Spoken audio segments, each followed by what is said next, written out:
Have you ever stopped to think how one single flashpoint, thousands of miles away, can actually shake up everything from your grocery bill to the value of the rupee in your wallet? Well, today, that's exactly what we're digging into. We're going to see how a crisis in one tiny waterway in the Middle East is sending these massive shockwaves all the way back home to India. Okay, so first things first, let's pull up the map.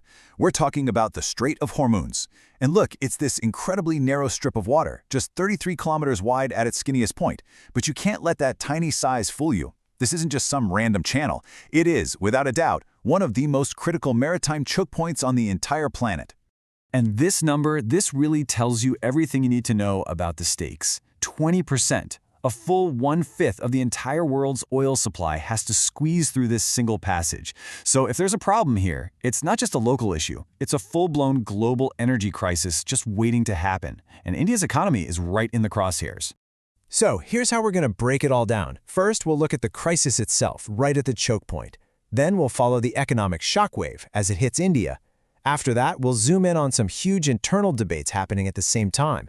And finally, we'll zoom back out to see how India is playing its hand on the global chessboard. All right, let's dive into part one, crisis at the choke point. So what exactly went down in the Persian Gulf? So here's the spark. Iran's IRGC, and it's important to remember, this isn't their regular army, it's a powerful paramilitary force with its own agenda. They seized multiple ships. One of them was headed directly to India's Mundra port, and they even fired on vessels flying the Indian flag. Make no mistake, this wasn't an accident. This was a calculated move in a vital global trade route. And yet, right in the middle of all this chaos, India sees a potential opening. Defense Minister Rajnath Singh comes out and suggests that maybe, just maybe, India could be the one to step in and play mediator. It's a fascinating idea, turning a direct threat into a major diplomatic opportunity. And what's really cool is how we can see this idea playing out in real time.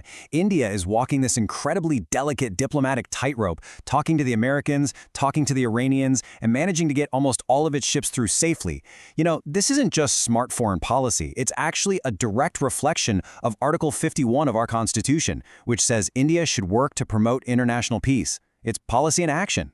But you might be asking, why is all of this kicking off now? Well, to get that, you have to look back at the ghost of a past deal, the JCPOA, better known as the Iran nuclear deal.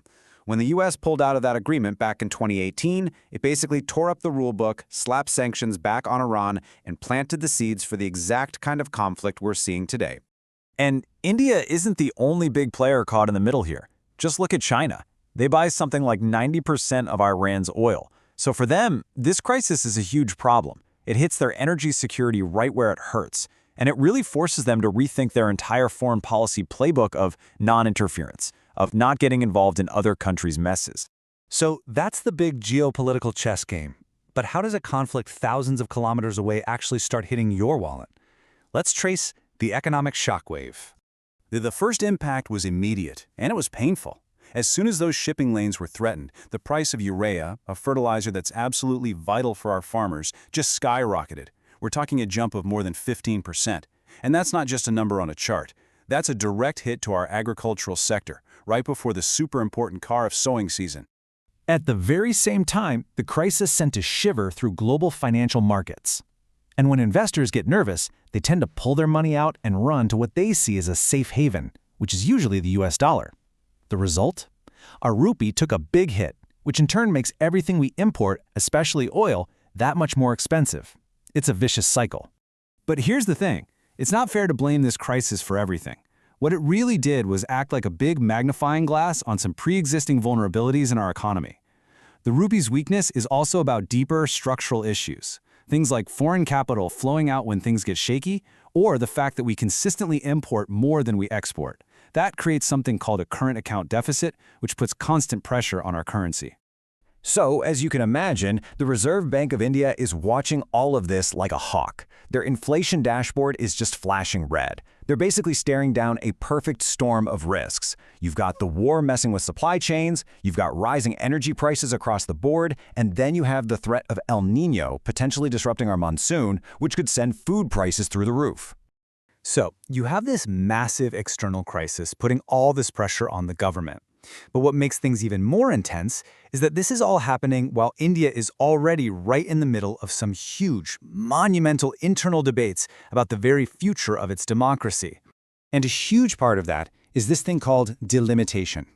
Now that might sound a bit technical, but what it really means is redrawing India's political map. For the first time since 1976, the number of seats each state gets in parliament is about to be reshuffled based on population, and that is a very big deal. And this table right here, it shows you exactly why this is so politically explosive. You see states in the north, like UP and Bihar, which have had higher population growth. They're set to gain a ton of new seats. But then you look at southern states like Tamil Nadu and Kerala, which actually did a great job with population control, and they're facing the prospect of being, in a way, penalized with less political power. You can see how that's going to cause some friction.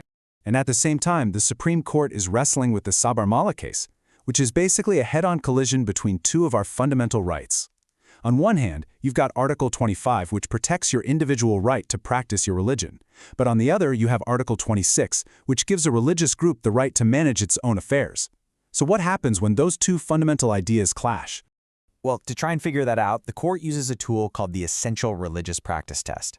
But that has sparked this massive fundamental debate. The core question is this: should secular judges really be the ones deciding what is or isn't essential to a religion? It's a huge question about the very separation of religion and the state. Okay, so let's zoom back out. With all this turbulence happening at home and abroad, how is India actually making its moves on the global chessboard? What's the strategy? And this is a really key piece of the puzzle.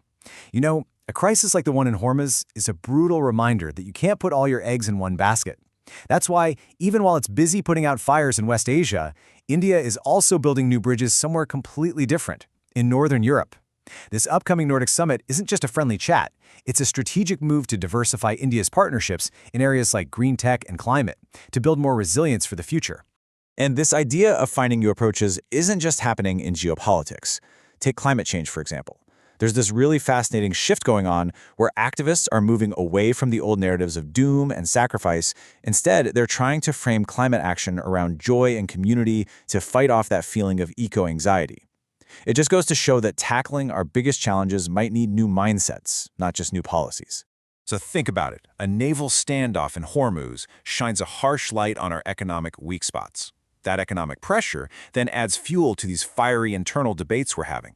And all of that, in turn, pushes India to find new friends and forge new paths on the world stage. It all comes back to this one fundamental question for our time.